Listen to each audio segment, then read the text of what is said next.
창세기에 요셉이 나오지 않습니까?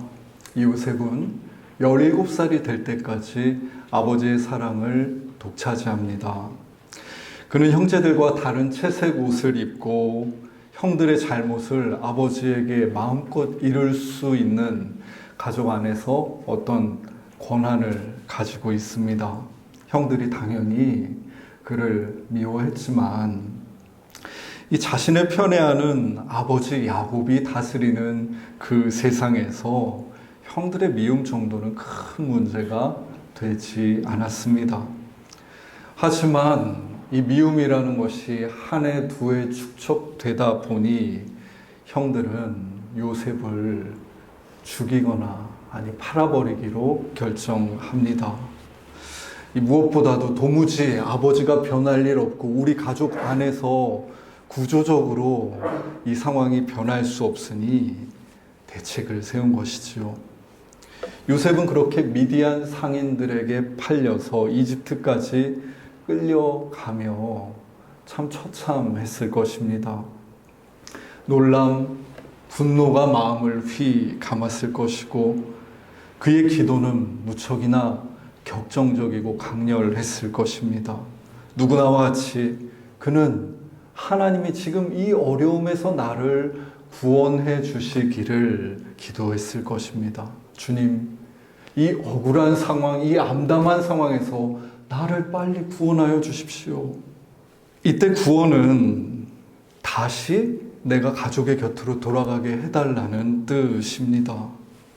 하지만 그 요셉을 데려가는 미디안 상인 일행이 이집트에 도착할 때까지 요셉에게는 아무런 일이 일어나지 않았고 애굽의 군대 장관 보디발의 집에 팔려가게 되기까지 아무 일도 일어나지 않자 요셉은 그 희망은 사그라들고 맙니다.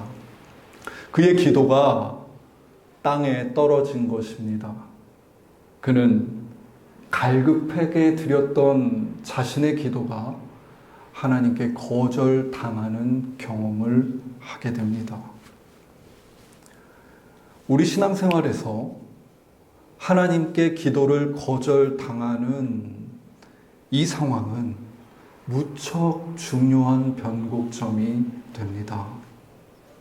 내 기도를 듣지 않으시는 그 하나님께 실망하면서 하나님과 멀어지는 계기가 될 수 있고 마치 제사를 거절당했던 에서가 그러했듯이 하나님을 향해서 울분을 가질 수도 있습니다.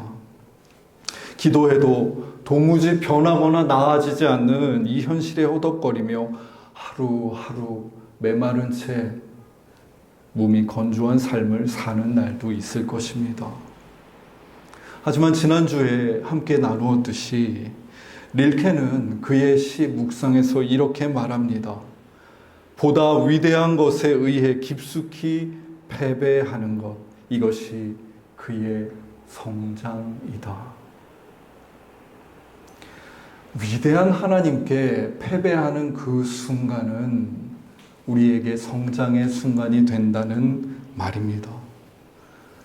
하나님을 향한 우리의 패배는 나의 열망과 바람의 패배입니다. 내가 원하는 방식대로의 구원의 거절입니다. 그럴 때 우리가 하나님을 등질 수도 있지만 릴케는 나보다 거대한 그분의 뜻 앞에 패배하는 이 경험을 주신 신의 뜻이 무언가 물을 수 있다고 말합니다. 이전에는 하나님께 내가 바라는 구원만을 요청하며 살았다면 이 패배를 경험하면서 하나님 그렇다면 주님께서 내게 이루고자 하시는 구원은 무엇입니까? 한 걸음 나아가 물을 수 있게 된다는 말입니다.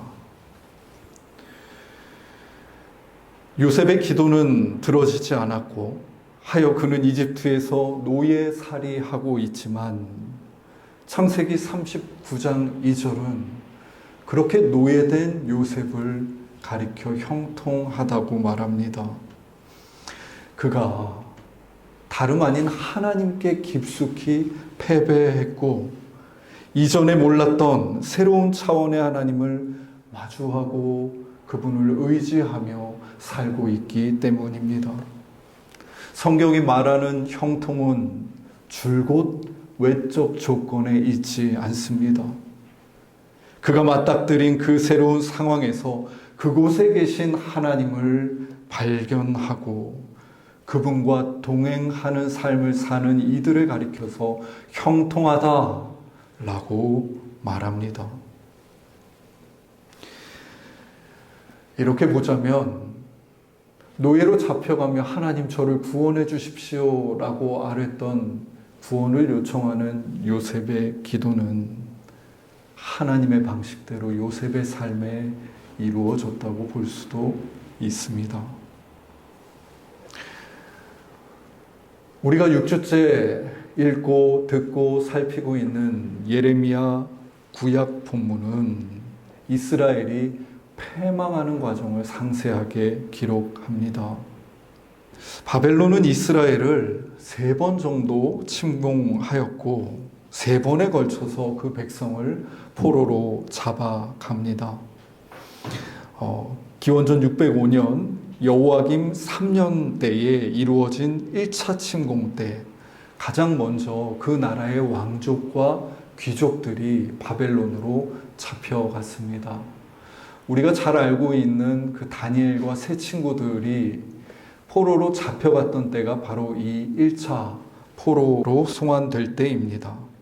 그리고 기원전 597년에 여호야긴이 왕이 되었을 때 바벨론의 2차 침공이 이루어지고 이때 왕과 왕의 아내들과 내시와 나라의 권세 있는 자와 용사 7,000명과 장인과 대장장이 1,000명이 잡혀갑니다. 그러니까 나라의 근간을 이루는 사람들을 모두 다 2차 포로 송환 때 잡아간 것입니다. 그리고 바벨론이 세운 왕이 시드기야였는데요. 그 시드기야도 결국 바벨론을 등지게 되면서 마지막 유다의 왕이 되게 됩니다. 기원전 586년에 예루살렘 성이 무너지면서 그때에는 그 땅의 빈자들을 제외한 바벨론에 항복한 사람들을 포로로 잡아갑니다. 유다 민족이 어느 날 갑자기 망한 것이 아니라 19년에 걸친 바벨론의 3번에 걸친 침공과 포로 송환의 과정을 통해서 점차 패망하게 된 것을 알 수 있습니다. 오늘 우리가 읽은 예레미야 29장은 바로 이 3번의 포로 송환 중에 2번의 포로 송환 당한 이들에게 예레미야가 보낸 편지의 내용을 담고 있습니다. 당시 상황은 유다가 아직 바벨론에게 완전히 정복되지는 않은 상황입니다. 그래도 왕도 있고 어느 정도 나라의 조직도 있는 상황이었습니다. 하여 혹시 지금 이 어려운 국가적 난제에서 하나님이 우리를 구원해 주시지 않을까 바라며 기대했습니다. 그들의 기대만 있었던 것이 아니라 당시 선지자들도 이 기대에 부응한 말을 쏟아냈습니다. 성전에서 모든 백성들이 보는 가운데 당시 선지자 하나냐는 2년 안에 정확한 기한을 제시하면서 하나님께서 바벨론에서 빼앗간 성전의 모든 직기들과 모든 포로들을 돌아오게 하실 것이다 라고 선언합니다. 백성들이 힘든 상황 가운데서 갈망하던 그 구원을 속 시원하게 하나님이 이루어 주신다고 이 하나냐 선지자가 얘기한 것이지요. 이 예언은 얼마나 든든하고 힘이 나는 예언입니까? 발 없는 말이 천리를 가지요. 이 남유다에서 전해진 예언은 자연스레 포로 생활하는 그 포로된 백성들에게도 전해졌고 그들 역시 2년 후면은 우리가 고향으로 돌아가겠구나, 구원받을 수 있겠구나 라고 생각하며 신락 같은 희망을 품게 됩니다. 이렇게 민족적으로 어려운 상황 속에서 민족적으로 구원을 갈망하는 그 분위기 속에서 예레미야가 보낸 그 편지는 완전히 찬물을 끼얹는 것과 다름없었습니다. 오늘 본문 5절입니다. 너희는 집을 짓고 거기에 살며 텃밭을 만들고 그 열매를 먹으라. 예레미야가 하나냐에 이어서 한 예언은 지배적이었던 당시 2년 구원설과는 확연히 다른 것이었습니다. 예레미야는 포로된 그들에게 그 처지를 받아들이고 그곳에서 집을 짓고 거기에 살라고 합니다. 임시 거처로 여기지 말고 마치 여기가 나의 고향이고 살아갈 터전인 것처럼 밭을 일구고 자녀를 낳고 그 포로된 이방 땅의 평안까지 간구하면서 평안히 지내라고 말합니다. 포로로 계속 그 땅에서 살아야 한다는 전제를 가지고 있는 이 예언의 말씀이 달가울 사람은 없었습니다. 물론 예레미야도 하나냐처럼 그들이 언제 돌아올지를 정확히 말해 주기도 했습니다. 예레미야 29장 10절입니다. 여호와께서 이와 같이 말씀하시니라. 바벨론에서 70년이 차면 내가 너희를 돌보고 나의 선한 말을 너희에게 성취하여 너희를 이곳으로 돌아오게 하리라. 70년이 차면 너희를 이곳으로 돌아오게 하리라. 예레미야가 선포했지만 듣는 사람들은 하나도 기쁘지가 않았습니다. 여러분, 70년이면 내가 포로 잡혀간 그때로부터 70년이면 나는 이미 그 대상이 아닐 것이 뻔했기 때문입니다. 그러니 예레미야의 예언은 소망이라기보다 오히려 그냥 너희들은 평생을 포로로 살다가 죽게 될 것이다 라는 말이라고 이해될 수밖에 없었습니다. 예레미야는 그들에게 힘주어 말합니다. 지금은 이 포로된 삶을 적극적으로 수용하고 살아가야 할 때입니다. 그것이 바로 내가 생각하는 뜻과 다른 저 하나님의 뜻입니다. 지금 찾아온 고난과 지금 맞닥뜨린 역경을 빨리 피하려고 하지만 말고 지그시 깊숙이 마주하고 맛보고 껴안으십시오. 그리고 기도를 바꾸십시오.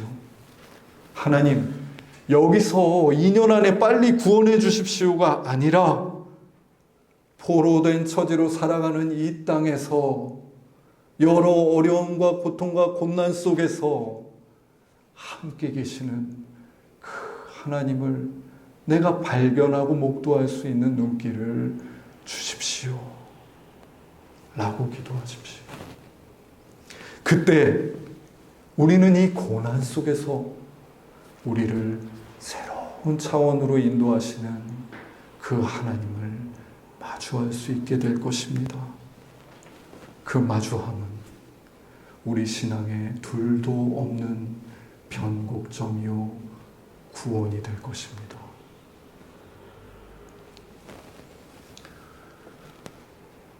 결국 포로된 그 처지의 삶을 계속 살아가라는 예레미야의 이 예언을 사람들이 듣고 네, 알겠습니다 하고 살아가기 시작했을까요?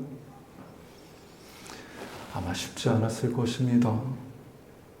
하지만 1년이 지나고 2년이 지나고 결국 시드기야 왕이 다스리던 통치 기간이 끝나 저 유대 땅이 패망하는 것을 보면서 그들은 점차 비로소 그 예레미야의 말을 받아들일 수 있게 되었습니다. 아주 느리지만 옳은 방향으로 위대한 분이 주신 패배를 받아들이게 되는 것입니다. 하나님을 향해 드린 그 구원의 기도가 땅에 떨어지고 구원의 희망이 이 나라의 패망을 목동하며 완전히 소멸된 그 순간은 현실적으로 어둠이 절정에 달한 순간이지만 구약 본문의 맥락에서 보자면 참된 형통이 시작되는 토대가 마련된 순간이기도 합니다. 심장마비와 암투병을 했던 그 아서 프랭크라는 사람이 아픈 몸을 살다라는 책을 썼습니다. 그 책에서 그는 자신의 질병에 관한 이야기들을 기록합니다. 그가 살아가는 이 땅과 의료 현실 속에서 오직 회복만이 질병의 가장 이상적인 결말이라고 보는 그 견해에 대해 의문을 제기합니다. 가만히 자기가 주위를 둘러보니 투병하는 사람들 중에 물론 회복하는 사람도 있지만 회복하지 못하는 사람이 더 많더라는 것입니다. 또 그 투병이 한 해, 두 해 만에 끝나지 않고 10년, 20년 가는 것을 보게 되더라는 것입니다. 질병으로부터의 회복만이 이상으로 여겨지게 되면 결국 회복되지 못한 사람들, 투병하다 죽은 사람들, 아직도 병을 가지고 씨름하고 있는 사람들은 소외되고 삶의 가치를 찾기가 힘들어진다고 여긴 그는 우리가 이 질병에 대한 초점을 바꾸어야 한다고 말합니다. 질병의 초점은 회복에 있지 않고 새롭게 되기에 있다고 그는 힘주어 강조합니다. 그의 말을 인용해 보겠습니다. 계속 아프다 해도 심지어 죽어간다 해도 질병 안에는 새롭게 될 기회가 담겨 있다. 질병이 제공하는 이 기회를 붙잡으려면 이 질병을 적극적으로 살아내야 한다. 질병에 관해 생각하고 이야기하고 글을 쓰며 이 질병을 내 온몸으로 받아들여야 한다. 그렇게 내게 찾아온 내가 원하지 않았던 그 질병을 온몸으로 수용하고 받아들일 때 그는 새롭게 되는 기회가 시작된다고 말합니다. 영어를 보니 벤티지 포인트라고 쓰여 있더군요. 우리말로 번역해 보면 조망하기에 유리한 위치라는 뜻입니다. 그러니까 질병이 데려간 그 삶의 경계 끝자락은 한편 내 삶을 오롯이 내려다 볼 수 있는 장소였다는 고백입니다. 아주 위험하고 무섭기만 했던 그곳이 오히려 유리한 위치가 되는 그러한 은총이 있다는 것을 기억하며 질병의 초점을 회복에만 두지 않고 새롭게 나를 바라보는 데 두어야 한다고 말합니다. 그는 책의 마지막에 이렇게 씁니다. 질병이나 삶에서 마주치는 다른 재앙 때문에 언제나 놀라겠지만 그래도 나는 괜찮을 것이며 어디로 가든 괜찮을 것이다. 어디로 가든 그곳에서 나는 새로운 차원의 사랑을 발견할 것이다. 신은 창문을 닫으시면서 문을 여신다. 그는 하나님을 믿는 사람이었습니다. 창문을 닫으시면서 문을 여신다. 이전에 내 삶에서 정해진 이 창문을 보면서 내가 믿는 하나님을 감각하고 느끼며 살았는데 어느 날 그 창문이 닫혀버린 것입니다. 더 이상 그 창문으로 느끼던 하나님이 느껴지지 않고, 아니, 더 이상 계시지 않는 것처럼 느껴지기까지 하는 것입니다. 우리는 그때 하나님이 사라졌다, 내 기도가 땅에 떨어졌다 라고 생각할지도 모릅니다. 그러나 이 어둠은, 이 창문의 닫힘은 끝이 아니라 새로운 다른 문이 열리는 과정이라고 말합니다. 우리는 그 어둠 속에서, 닫힌 창문 앞에서 이전에 몰랐던 하나님, 새로운 차원의 하나님을 만나게 될 것입니다. 이러한 맥락과 있다 성경은 하여 어둠을 긍정합니다. 실패, 패망을 긍정합니다. 새로운 하나님이 그 닫힌 창문의 세계에 새로운 문을 내실 것이기 때문입니다. 요셉이 자신의 삶에 갑자기 닫힌 창문에서 하나님이 새로운 문을 여시는 것을 보았고, 유다 민족이 나라의 패망으로 갑자기 닫힌 그 창문에서 하나님이 새로운 문을 여시는 것을 경험합니다. 우리 주 예수 그리스도께서 죽음에 침잠하셨을 때에 제자들은 자신들이 모인 곳에 문을 모두 닫고 웅크리고 있었습니다. 그 닫은 문을 부활의 주 예수께서 다시 열어주시지 않았습니까? 저는 아이를 키우면서도 매번 제가 익숙하게, 능숙하게 소통하고 아이를 바라보던 그 창문이 닫히는 것을 경험합니다. 영유아 때 아이를 대하던 나의 방식은 이 아이가 초등학생이 되면서 더 이상 통하지가 않습니다. 창문이 닫혀버린 것입니다. 제가 초등학교 때 이 아이와 함께 몸을 부대끼며 대화하던 방식은 중학생이 되면 더 이상 통하지 않습니다. 또 창문이 닫힌 것입니다. 우리는 닫힌 창문에 멈춰 있는 것이 아니라 다시 새로운 열리는 문을 통해 아이와의 소통을 이어가고 관계를 새롭게 만들어 갑니다. 아이와 저의 관계가 이러한데 하물며 하나님과 우리의 관계가 어떠하겠습니까?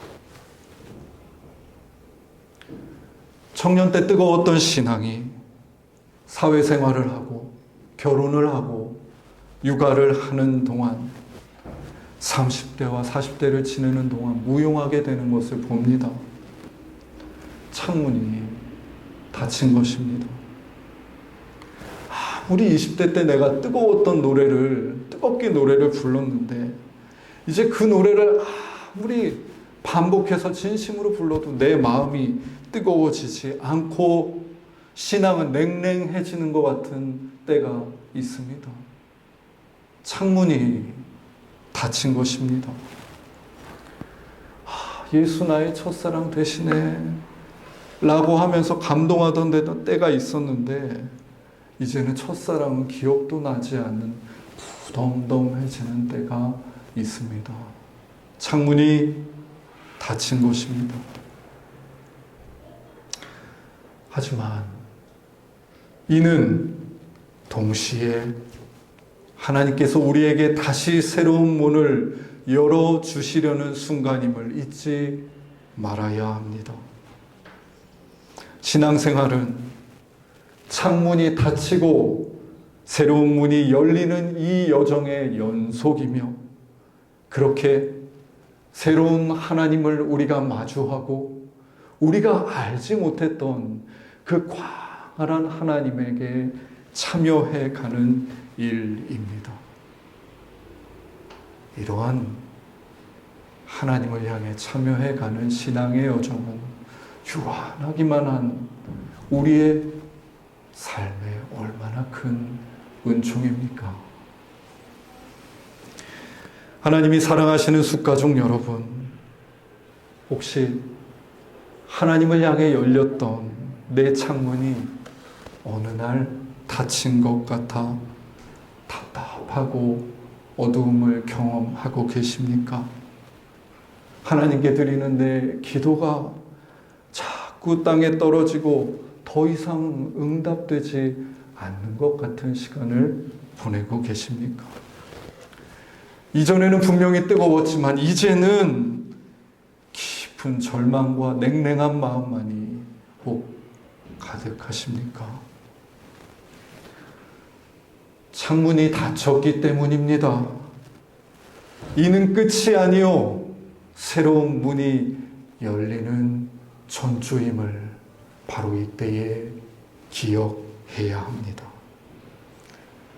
죽음이라는 칠흑 같은 암흑 속에서 부활의 문을 여셨던 우리 주님은 우리 삶에도 새로운 문을 여시며 우리가 사는 이 땅, 우리가 처해 있는 이 상황에서 다시 열린 문을 통해 주시는 하나님을 마주하고 그 은혜를 힘입어 살아갈 수 있도록 우리를 이끄실 것입니다. 기도하겠습니다.